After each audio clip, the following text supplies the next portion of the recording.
22 घंटा 16, 18, 20 घंटे खड़े हैं, पेशाब लैट्रिन सब हम यही कह रहे हैं कि व्यवस्था नहीं है तो हरिद्वार से ही हमें रोक दो। आप लोग रजिस्ट्रेशन क्यों दे रहे हो? जब 20,000 पब्लिक बोल रहे हो, 60 से 70,000 पब्लिक रोड पे खड़ी है। गाड़ी में 24 घंटे सो रहे हैं, बच्चे परेशान हैं।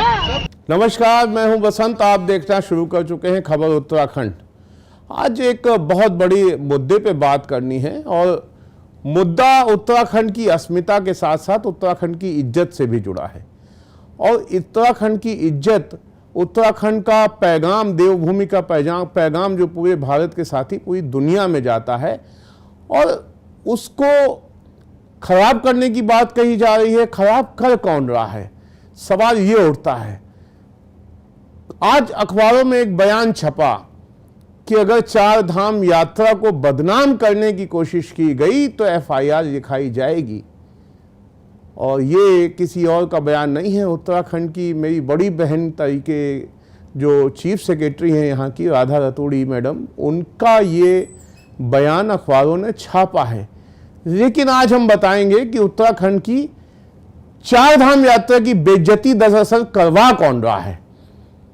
और आपको ये खबर देखनी पड़ेगी क्योंकि उत्तराखंड की इज्जत की बात आ गई है, उसके साथ ही मीडिया की इज्जत के ऊपर हमले की भी बात आ गई है।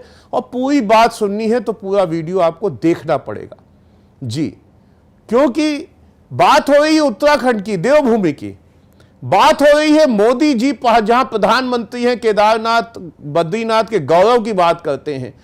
बात हो रही है जहां पे मोदी जी बनवा देते हैं ऑल वेदर रोड, लेकिन उस रोड की व्यवस्था करने वाले उत्तराखंड के नाकारा अधिकारी क्या 4 धाम के पहले सड़क से कभी गए केदारनाथ, सड़क से कभी गए बद्रीनाथ? यात्री आ रहे हैं, अभी आपने देखा यात्री क्या कह रहे हैं कि अगर आपके पास इंतजाम नहीं है तो हरिद्वार में रोक दो। बस में हमें 18 घंटे, जहां ना शौचालय का इंतजाम है रास्ते में, ना कहीं खाने पीने का इंतजाम है, बस में क्यों बिठा के रखा है? हरिद्वार में रोक दो, देहरादून में रोक दो। जब यह खबर मीडिया में आती है, कल एक मीडिया में खबर छपी कि 4 धाम यात्रा पे कुछ श्रद्धालुओं की मौत। आनंद फानंद में अधिकारियों ने कहा कि यह तो मीडिया की न्यूज बन गई, क्योंकि वो एक बड़े मीडिया हाउस के रिपोर्टर ने रिपोर्ट की थी। तो आनंद फानंद में बैठक हुई और यह हुआ कि यह आदमी जो है अफवाह फैला रहा है और उसके बाद इसके ऊपर एफआईआर दर्ज कीजिए। तो मीडिया के आदमी पे आप एफआईआर दर्ज करेंगे, लेकिन जब बाद में गढ़वाल कमिश्नर ने अपनी प्रेस कॉन्फ्रेंस की तो उन्होंने भी कहा हां मौत हुई है। जब मौत हुई है, जरा सुनते हैं क्या कहा था गढ़वाल कमिश्नर ने।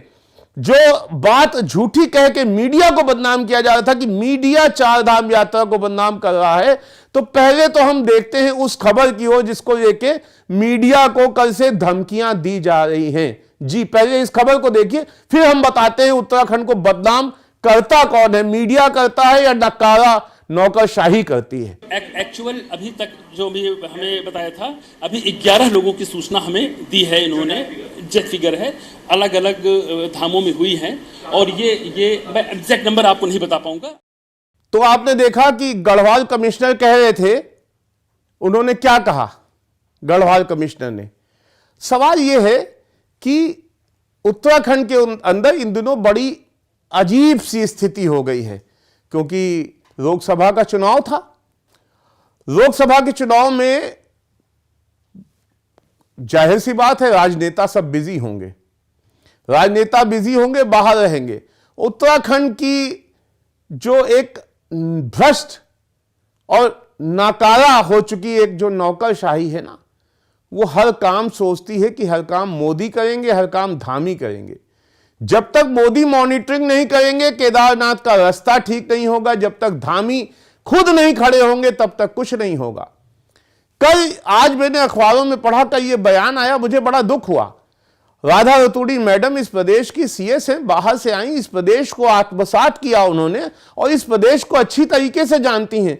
क्या वो राधा रतूड़ी मैडम ये नहीं जानती कि इस प्रदेश की नौकरशाही जो है, जो एसी कमरों में बैठ के मलाई खाती रहती है दिन भर, जिनको मिठाई खा खा के जिनके शुगर हो गई है, शुगर का लेवल हाई हो गया है, ये धरातल पे कुछ काम नहीं करते। ये बात तो मैडम आपको अच्छे से पता होगी।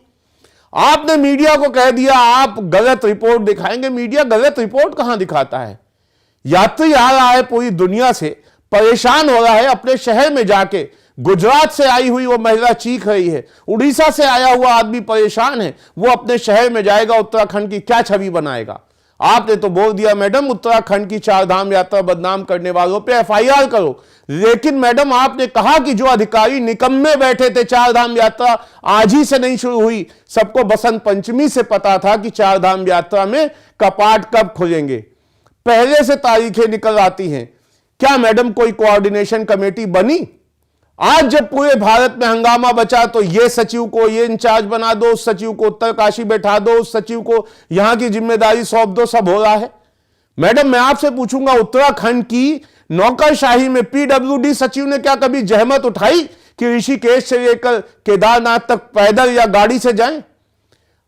ऋषिकेश से लेकर बद्रीनाथ तक जाएं? आप चमोली से जाइए ऊपर, घंटों आप चमोली से जोशीमठ पहुंचने में 6-6, 7-7 घंटे लग जाते हैं सड़क के गड्ढों की वजह से। प्रधानमंत्री जी को बता दिया जाता है all is well, all weather road बढ़िया चल रही है, लेकिन इतने बड़े बड़े गड्ढे और गड्ढों में सड़क जहां दिखती है, वहां पे यात्रियों के दिल में क्या जाता है? क्या कभी आपके किसी अधिकारी ने बताया? क्या आपने किसी अधिकारी को भेजा? कभी पीडब्ल्यूडी सेक्रेटरी अपने कक्ष से निकल के चार धाम रूटों में गए? कभी खाद्य सचिव आप जो है फूड कमिश्नर कभी गए चार धाम यात्राओं पे कि कहां कहां खाने का राशन क्या क्या इंतजाम है? कभी कोई आपके अधिकारी जिम्मेदार कोऑर्डिनेशन कमेटी बनाई कि पुलिस, आपदा अधिकारी, खाद्य विभाग, फूड विभाग एक पहले से प्री प्लान करेगा, कंट्रोल रूम हरिद्वार बनेगा, बीट रूट वाइज छोड़ा जाएगा? कोई कोऑर्डिनेशन नहीं मैडम, आपके अधिकारियों में कोई कोऑर्डिनेशन नहीं है। भगवान के भरोसे यात्रा चलती है और आप लोग भी सतपाल महाराज की खड़ी मूंछों की तरह खड़ा बयान दे देते हैं। जैसे सतपाल महाराज बयान देते घूमते हैं कि भीड़ लगती है लोकल लोगों की वजह से। लोकल लोग क्यों भीड़ लगाएंगे? लोकल लोगों को तो साल में 4 महीने रोजगार मिलता है, पूरे साल भूखी बैठती है उत्तराखंड की जनता इस यात्रा के चक्कर में कि यात्री आएगा। गंगटोक में, सिक्किम में यात्री जाता है, क्या कभी आपने सुना वहां गंगटोक की सरकार ने कह दिया आप अभी मत आइए? क्योंकि उन्होंने इंफ्रा डेवलप किया है। हमारे राज्य को 20 साल हो गए, हमारे यहां बैठे नाकारा अफसरों ने क्या इंफ्रा डेवलप किया है, यह जब हम सड़कों पे जाते हैं तो पता चलता है। प्रधानमंत्री पैसा दे दे, धामी निरीक्षण कर ले, लेकिन धामी हर जगह पैदल नहीं जा सकते। नीचे इंप्लीमेंट नीतियां तो आप आईएएस पीसीएस अधिकारियों को ही करानी है, और उनको कौन हाँकता है? हकीकत तो यह है उत्तराखंड के जो अफसरों की जो अफसरशाही है ना, नौकरशाही यहां की बेलगाम हो चुकी है, जो किसी के हाथ में नहीं आती है। हर काम मुख्यमंत्री प्रधानमंत्री को करना पड़ता है। अब उत्तराखंड की नौकरशाही की वजह से जो बदनामी हो रही, क्या लोगों को नहीं पता? क्या नौकरशाही को नहीं पता? मैडम आप भी पढ़े लिखे हैं, आपको भी पता है, आपने आईएएस किया है, आपको पता है मैडम कि उत्तराखंड ही नहीं सभी जगह जब से एक लोगों के पास में परचेसिंग कैपेसिटी थोड़ी बढ़ी है, भले 80 करोड़ लोग 5 किलो रोजगार राशन पे जिंदा हो, लेकिन कुछ 20-30 करोड़ लोग ऐसे भी हो गए हैं जो खुल के खर्चा करने, अपनी छुट्टी को जीना चाहते हैं, चार धाम यात्रा पे आना चाहते हैं। हम लोगों ने इंफ्रास्ट्रक्चर डेवलप नहीं किया, कोई टूरिस्ट सर्किट नहीं डेवलप किए, तो सिर्फ चार धाम के भरोसे बैठे हैं। तो चार धाम में भी यात्री आएगा। पिछली साल 5 लाख आया था, इस साल जब हमारा एक्सपेक्टेड था कि 20 लाख आएगा, 50 लाख आएगा, हमें तो तैयारी करके रखनी चाहिए कि 1 करोड़ यात्री आएगा।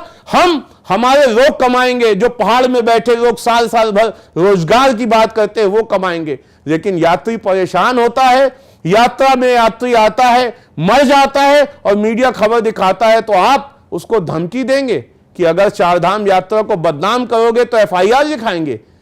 आप लोगों के, आपके अधिकारियों के नाकारापन की वजह से यात्रियों पूरे भारत में बदनामी होती है और आप चारधाम यात्रा को मीडिया पे थोप देते हो कि मुन्नी की तरह बदनाम कर रहे हैं। चारधाम यात्रा की बहुत इज्जत है, उसको कोई मुन्नी बना के बदनाम नहीं कर सकता। तो मीडिया को यह धमकी देना बंद कीजिए मैडम। अपने जो एसी कमरे में बैठ के जो मलाई चाट रहे हैं अधिकारी, इनको जिम्मेदारी का एहसास कैसे हो, इनके ऊपर डंडा बजाने की जरूरत है। धामी जी को भी, मोदी जी को भी इनके ऊपर डंडा बजाने की जरूरत है। ये बैठ बैठ के 20 सालों में बस एसी कमरों में और हेलीकॉप्टरों से उड़ के ही देखना चाहते हैं। जमीनी हकीकत सिर्फ 2-3 सचिव, 2-3 IAS ऐसे होंगे जिन्होंने जमीनी हकीकत जमीन पे जाके देखी होगी, वरना किसी ने नहीं देखी होगी। तो उत्तराखंड को बदनाम करवा रहे हैं उत्तराखंड के अधिकारी। मीडिया को दोष मत दीजिए, मीडिया बदनाम नहीं कराता है। और मीडिया की बात रही, मीडिया सच्चाई दिखाएगा। आप दिखाते रहिए FIR। सुप्रीम कोर्ट तक अब मीडिया के साथ खड़ा है, रोज मीडिया के पक्ष में फैसले आ रहे हैं, लेकिन मीडिया सच्चाई दिखाएगा। आप उसको धमकी देंगे कि FIR करा दो, तो फिर मीडिया भी तैयार हो गया है मैडम उत्तराखंड का कि वो सच्चाई दिखाएगा। हम नहीं चाहते हमारे प्रदेश की बदनामी हो, हम नहीं चाहते कि देवभूमि की बदनामी हो, लेकिन व्यवस्थाएं तो आपके जो गैर जिम्मेदार नीचे से ऊपर तक बैठे नाकारा अधिकारी हैं उनकी वजह से खराब होती है ना। मीडिया कहीं नहीं जाता है व्यवस्थाएं खराब करने, और मीडिया अगर नहीं भी दिखाएगा तो पूरे हिंदुस्तान से लेकर पूरी दुनिया के जो यात्री आते हैं वो अपने अपने जिलों में, अपने अपने घरों में, अपने अपने गांव में, शहर में जाके जब कहेंगे कि उत्तराखंड में कभी मत जाना, तो फिर क्या इंप्रेशन जाएगा? तब कौन बदनाम करेगा मीडिया को, किसकी वजह से बदनामी होगी, यह फैसला भी आप ही को लेना है। चीफ सेक्रेटरी मैडम, आप मेरी बड़ी बहन की तरह हैं, आप बहुत समझदार हैं। मेरी बात का कुछ बुरा लगा हो तो मैं माफ़ी मांगता हूं, लेकिन हकीकत यह है कि लगाम कसने की ज़रूरत है बेलगाम नौकरशाही को, ना कि मीडिया की। मैंने कहा और जनता तक, शायद आप तक भी ये बात पहुंचे, और मुझे खराब लगा कि मीडिया जब सही रिपोर्टिंग करता है तो हर चीज़ मीडिया पे ठीकरा फोड़ देते हैं अफसर अपनी कमियों को छिपाने के लिए। इसलिए मीडिया अपनी कमियों को अफसर मीडिया के ऊपर ना थोपे, अपनी कमियों को सुधारें, खुद को सुधारें, जमीन पे भेजिए अधिकारियों को, तब जाके स्थितियां सुधरेंगी। नमस्कार।